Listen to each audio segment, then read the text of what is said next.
This is Going Under, Anesthesia Answered with Dr. Brian Schmutzler.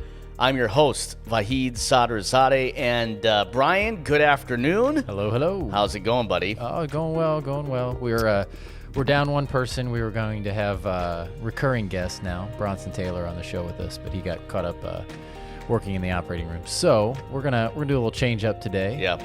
Well, you only got me, so yeah, sorry about that. That's enjoyable either way. So today, we're going to continue our podcast with, guests and, that sort of thing. We'll have Bronson on another time. But, following up on our Where in the World Are We? Yeah. We were in the car last week. That's right. And this week we're at your residence. Yeah. So my dining room. Your dining room table, which is just great. Welcome to my home. And you'll notice the new graphics that we have on the Yes. screen. You don't see them right now, but I see them, and they're pretty impressive if I do say so myself. I'm Vahid Sadrzadeh. That's Brian Schmutzler, Dr. Brian Schmutzler, who, by the way, has hit 100,000. Did I hit 100,000? Let's check the latest total. I it was 99.9 thousand on Instagram last time we checked, and the new number is... You're going to get to it faster than me, I'm sure. We're still stuck. Stuck at 99.9. 99.9. 99.9. It's actually the actual number. Oh, it doesn't even say. I was going to see if it was 99.9999. Oh, it doesn't say the actual number. So, on today's podcast, we want to talk about, we've got a lot of questions. Sure. One of the questions was about obesity and anesthesia. Yeah. We'll talk about that one next time on the podcast. But right now we want to talk about it. The other question we got is faith and medicine. Yeah. Not specifically anesthesia, but faith and medicine. So let's just start. Sure. Let's start with I guess let's go back to medicine first. Sure. There's this kind of stigma that, obviously medicine and science are different than faith. faith. Sure. What is it at all? Do they tell you? Do they go over with you? Is anything discussed in medical school? Yeah, so not really. I mean, medical school is very, very science-based. Particularly, I went to an allopathic, meaning MD medical school, very traditional. So we just learn about pathophysiology. And honestly, I think what we mess up in medicine is not just we don't talk about faith, but we also don't really talk about the patient, right? We're taught the disease process. You don't say this until recently. It wasn't this patient has X, Y, and Z. You say, you basically call the patient by the disease. And it's I think it's a little bit. I think we missed the boat a little bit on that, right? That we're looking at the patient as a whole. That we just missed that in Western medicine. So. I would say, yeah, my training was very, very traditional in that it's just pathophysiology. What disease does the patient have and what is it doing in the patient's body? We're really not taught any faith. Certainly we had some, groups, just like you have Fellowship of Christian Athletes in high school or whatever. We definitely had some faith-based groups in medical school, but it was not taught in the curriculum for sure. What is, I'll just ask you, Yeah, sure. what going through college, I guess, was your faith as extensive as it is today, and where do you come from in your faith journey? So I'll give you my entire faith background. So I was raised sort of nothing. We went to church on Christmas and Easter, and so my dad's side of the family is all Lutheran, more so by not by faith, but just by raised that way. And my mom's side of the family is Jewish. So same thing, not a practicing Jew, but just sort of traditional, family type Sure. Judaism. And so we also celebrated Hanukkah and Passover with my grandmother and grandfather. So I didn't really grow up with any faith. When I was probably 10, 11, 12, I started hanging out with a group of guys who had a Bible study, and so got kind of involved that way, and then started going to church. And then I came to Christ myself when I was probably 11, 12. And then actually both my parents started going to church with me after that. So I was pretty strong in my faith through, I would say middle school, high school. Obviously we all make mistakes and Yeah. fall away from it and Yeah. come back to it. College, college was a little bit more, about myself than faith probably. And you went to Notre Dame, which is Yeah. faith-based education, right? And that's interesting. So I'm not Catholic. I'm Yeah. I'm an evangelical born again Christian. So I'm not Catholic and never professed to be Catholic. So I couldn't actually do any of the Catholic stuff. So I would go to mass. I had a really great priest who lived in my dorm, Dr. James Foster. Yeah. So he's a physician. You may have met him, but he's a physician as well as a priest. He's an infectious disease doc, and so he always ran the mass in our dorm. When I was a senior, I was an RA, so I was highly encouraged or basically required to go to mass on Sunday night in the dorm. And so they just basically do a blessing at that point. I'm not Catholic. It's funny. My roommate was also an only child, which I am, and also basically non-denominational Christian. And so we went to church here in town where I live now at Granger Missionary Church, which is probably like not far from where we are currently. I won't give away our location, but I went to church on and off in college, and then when I came back for medical school to Indianapolis, I got much more involved and kind of focused much more on my faith at that point. Then I met my wife in church, and we've kind of been pretty faithful ever since. So that's kind of my faith journey.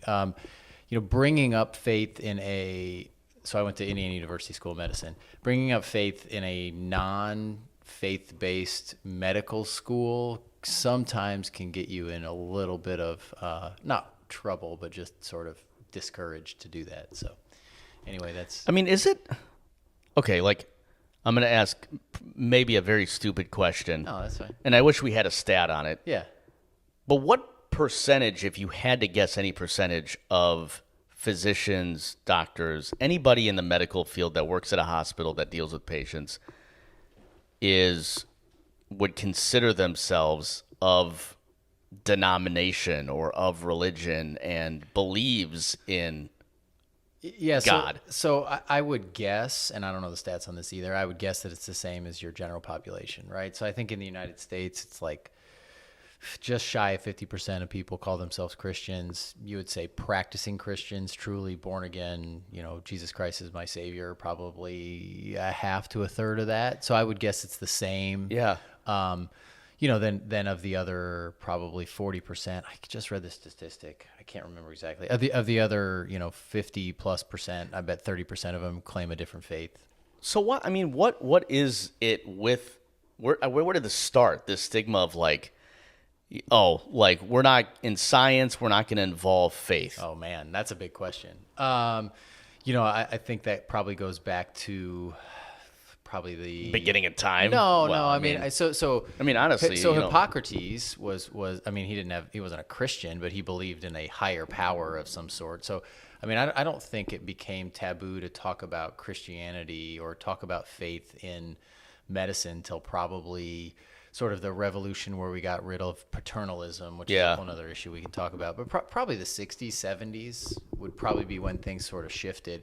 At the same time, it was a big scientific boom, right? So for me personally, science and faith aren't juxtaposed, right? I can fully believe in all the scientific advancements and all that sort of stuff is just something that God created. I think that some people see them as an antipathy, and I don't personally. But that's probably when, it goes along with the Cultural Revolution and all the other stuff that happened in the 60s and 70s. I think that's probably where a lot of that started.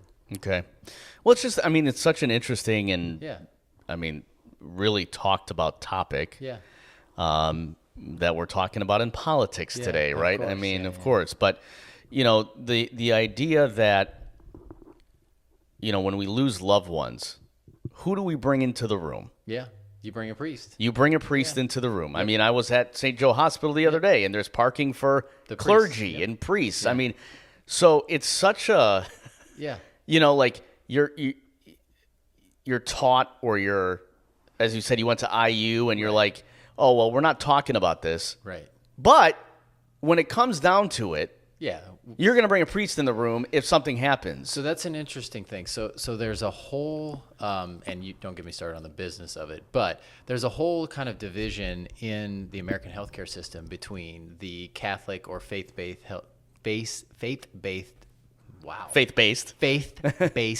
health systems. Yeah. So here in town, St. Joe, you've got Ascension, which is a gigantic one, Trinity, which is a gigantic one.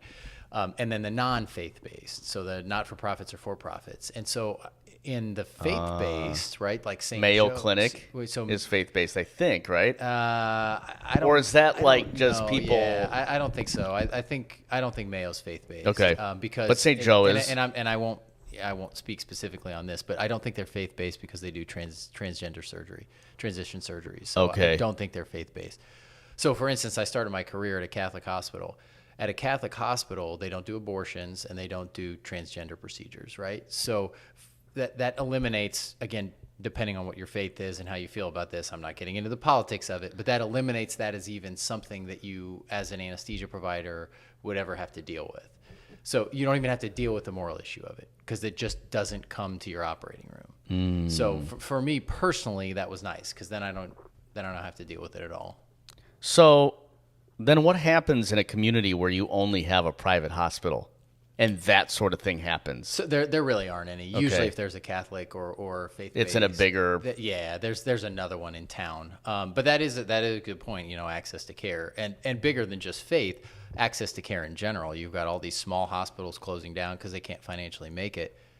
Now you've got people in, let's say, I won't use a specific example, but you've got people who may have to drive 100 or 200 miles to get to any hospital because all these small hospitals keep closing. So, access to care is a big issue within the healthcare system, period. But yeah, definitely, faith-based versus non-faith-based hospitals. Where should it be? Where should faith in medicine land? Because there's always going to be people who, fall on both sides of this. But in your opinion, where should we be with faith in medicine? Yeah, so, our healthcare system is very patient-centric, which is fine for most things. So for me personally, I don't walk in and profess my faith to people in the operating room, in the pre-op area, right? I don't feel that that's my, that's my job to do that because I don't want to make them uncomfortable, right? That's the last thing I want to do. But if somebody talks to me about faith or asks about faith, I will be very open with them. Have they? Yeah. Oh, yeah. There's certain people who ask for sure. Yeah. Well, and I'm sure before they go under, do people pray? They do. Yeah. And there's surgeons who pray. And so with them? Yeah. Oh, yeah. Yeah. And have you prayed with anybody? Yeah. Absolutely. Yeah. But I don't initiate that. Yeah. Not because I don't think that it's the right thing to do. Just I don't want to make patients feel any more uncomfortable before surgery. You want them to lead that conversation. I want them to initiate, but I have never said no. And honestly, if somebody asked me to bow my head and they wanted to pray to a different Allah faith, or a different whatever faith, I would stand there. Obviously, I wouldn't personally pray, but I would stand there and respect that as well. So. I think it's a respect thing. I mean, I don't know if you guys can see this on the camera, but I do have a tattoo. I'm going to put my mic down. We can't see. I'm going to put my mic down so I can get it. Yeah. So there we go. So that's the ichthus, the Jesus fish. And so I do, if I'm wearing a short sleeve shirt which you do often. I do often. In the hospital. I'll get asked about it, and so that sometimes brings up the discussion about faith. Yeah, I just, I think, I really think people should accept it more than they do. That's just my personal opinion. Especially in today's age. Yeah. I mean, people believe in everything, right? Sure. And nothing. And nothing at all. But somebody who, man, my faith journey has been all over the place. Sure. Grew up in a Muslim household. Folks are from Iran. And I went to a Catholic grade school, high school. All right. And college, right? Lutheran. Oh, Lutheran college. Okay. Got baptized Lutheran. Okay. And then, really have had ebbs and flows of, my stranglehold on my faith, And, but somebody who's have friends who have been different denominations. Yeah. I grew up in different denominations. Right. I just think it's such a personal thing. Yeah. And when you go to the hospital, athletes prey on the field. Of course, yeah. Right? Yeah. And so why shouldn't you be able to? Now, as it relates to physicians, Yeah. I do think there's a level of, I think you're absolutely right. Like, I'm just going to wait for somebody else to start the conversation. Right. And this is no different than any other profession in a Correct. professional setting. Right. Yeah. You go into your lawyer's office, they're not going to be like, Vahid, would you like to pray with me? I mean, that's just not the way that. Right. Right. And even though it is at times life and death, it is healthcare. It is still a profession, a place of business. And so, just like any other profession, like you said, you're not gonna just throw that out there the second you walk in the door. So, have you found colleagues that have been as faith-based as you? Yeah, I think so. Yeah. I think there's a lot of people. I think that particularly in surgery, we do so many things and see so many things and save so many lives. I think it for those of us who have faith, I think it strengthens our faith. Like, I couldn't have done that on my own. Like, I've never seen this before, and somehow I saved this person's life. So, some people will chalk it up to chance. I think there's a lot of faith, especially in this area. We're very, very strongly Catholic in the area of the country we're in. So I think there's a lot of faith-based here. I think, probably it depends on your setting. I think you go to a bigger city, New York City or Los Angeles. I think there's maybe less of that. We're small town, Midwest. There's a lot of faith, a lot more people who proclaim and live out their faith in the Midwest, I think, than the coasts. Right. So, well, it's interesting. If you guys have any questions in the comments below, please, I'm sure you will. Yeah. Please post them below. It's just a very interesting topic. Have you seen my "Heal Like a Champion" sign? Yes, I have. That's amazing, by the way. It's in the garage. That's not truly a faith-based thing, I guess. But it was out of the was it the Dooley Society? Have you heard of this before? Yeah. At Notre Dame. So there was a doc by the last name Dooley who set up a whole society, and it went out of business during COVID because of a whole lot of other reasons. But that's where I got that from. So I've had one of those for a long time. And it's a faith-based, they used to have events, and we do faith-based stuff there. So it's pretty cool. Finally, we have a lot of listeners and viewers that are actually students and people going through medical school or residency or whatever. Sure. What would you say to them of any different denomination? Yeah. We have a lot of listeners in the Philippines. Yeah. We have a lot of listeners in India. What would you say to those who are kind of getting started on their medical journey but are very faith-based? Yeah. What piece of advice maybe would you give to them?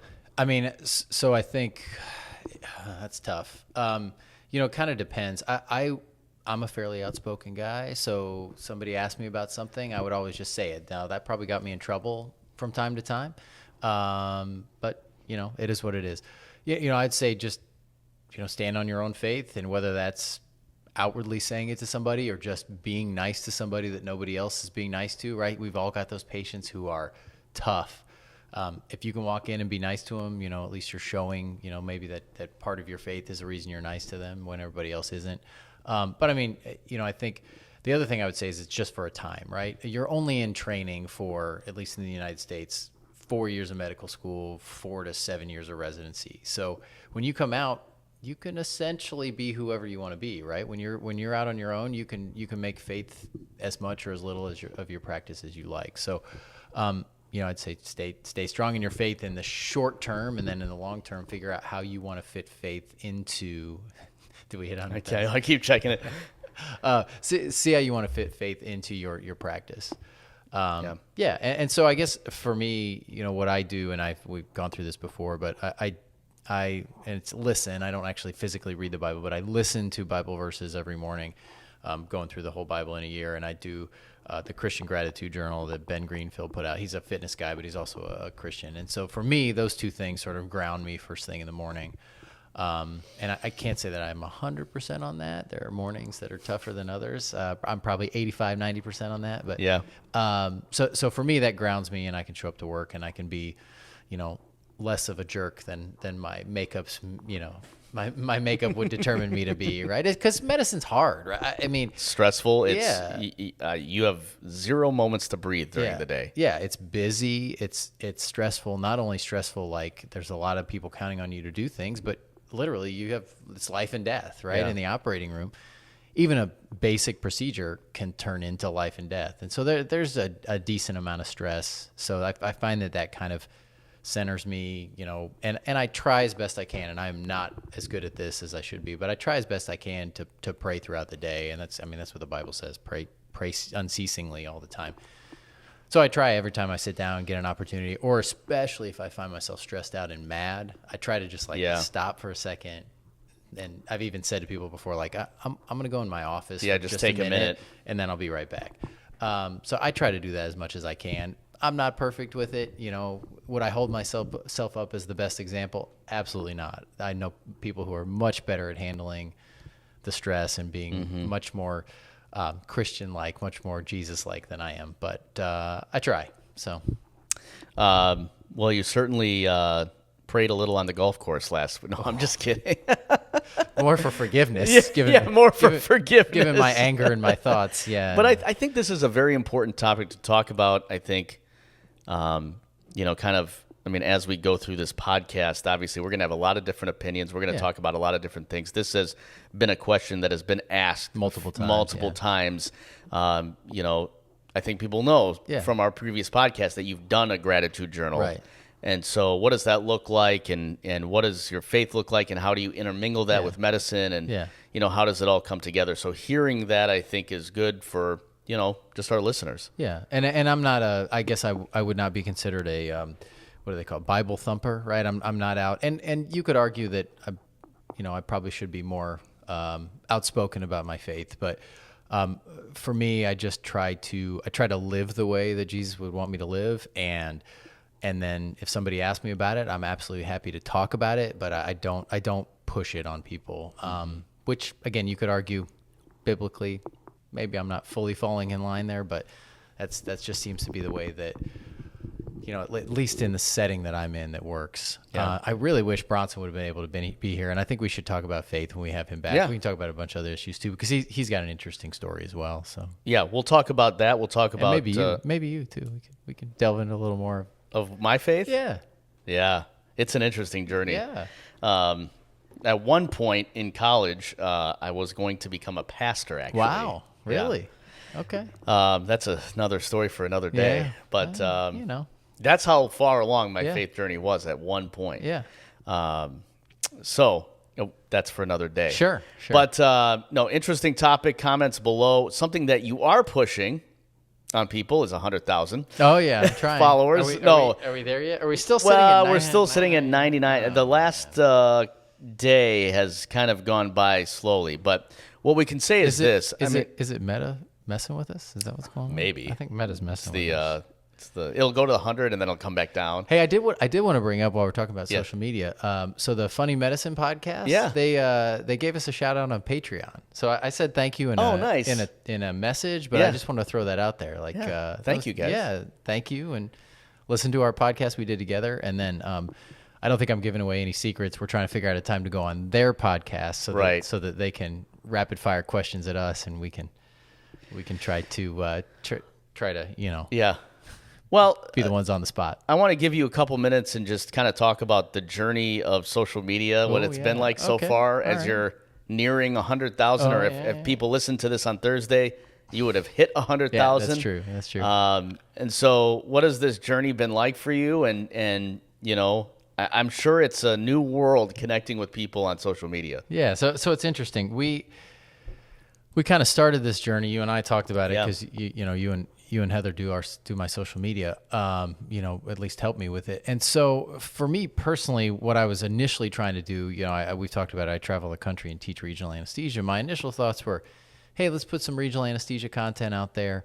I'll teach some of that, get it out to people, and we'll go from there.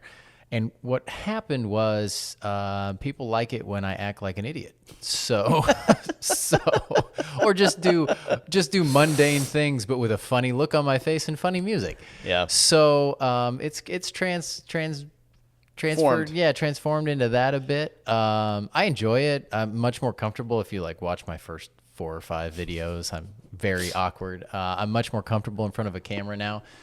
And yeah, I enjoy that part of it. So, I try to mingle in some, actual medical knowledge or blocks knowledge. And certainly if you guys want to, check out, I think, we still have some videos around. Yeah. So we'll post or we'll link to that.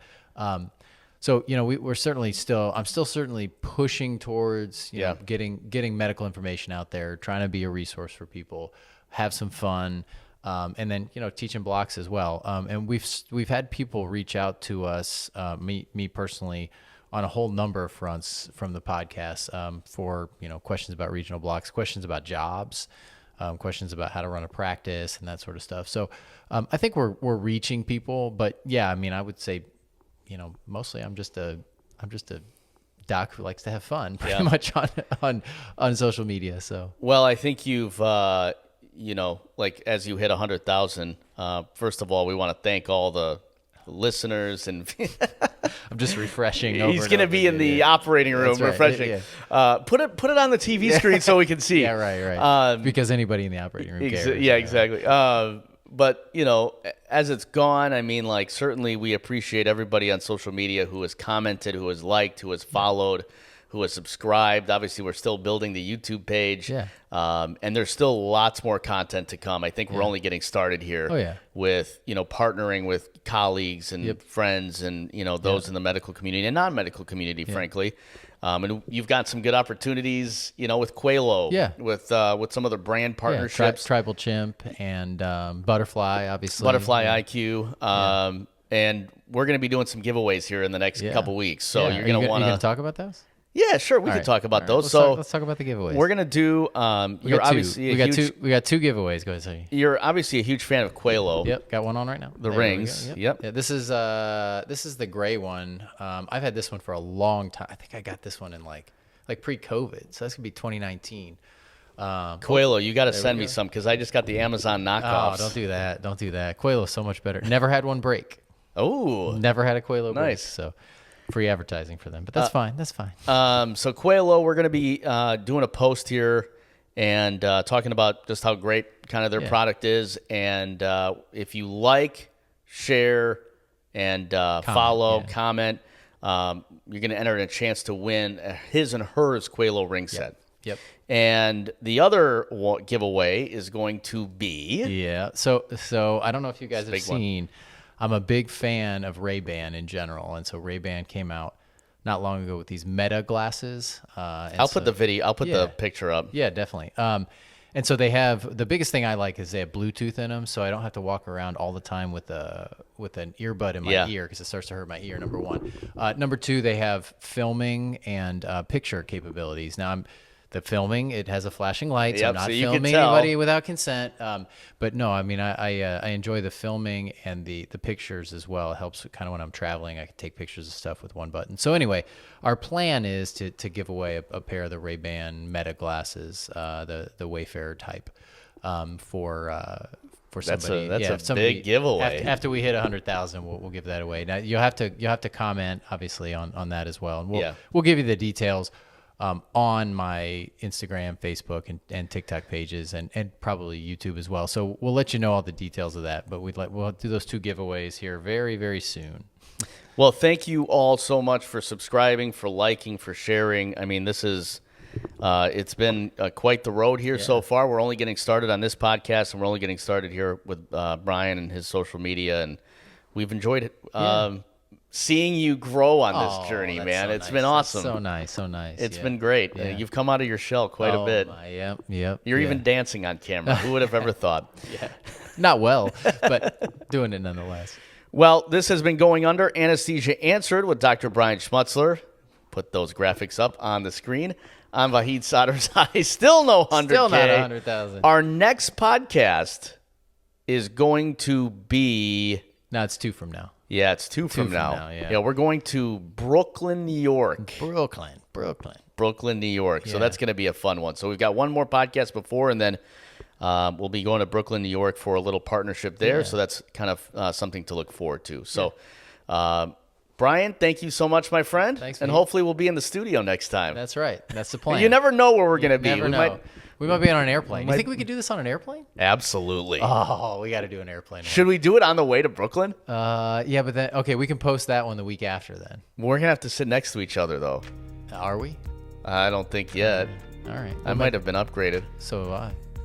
Oh, maybe we'll be able to find... I'm in the solo seat, though. We can do it across the aisle. How are we going to set the camera up? You'll hold them both. One, you're holding one on yourself and one on me. We'll figure it out. We might come to you from a plane. That's a good idea. That'd be amazing. Yeah. All right. This has been Going Under Anesthesia Answered with Dr. Brian Schmutzler. We'll see you in the next one.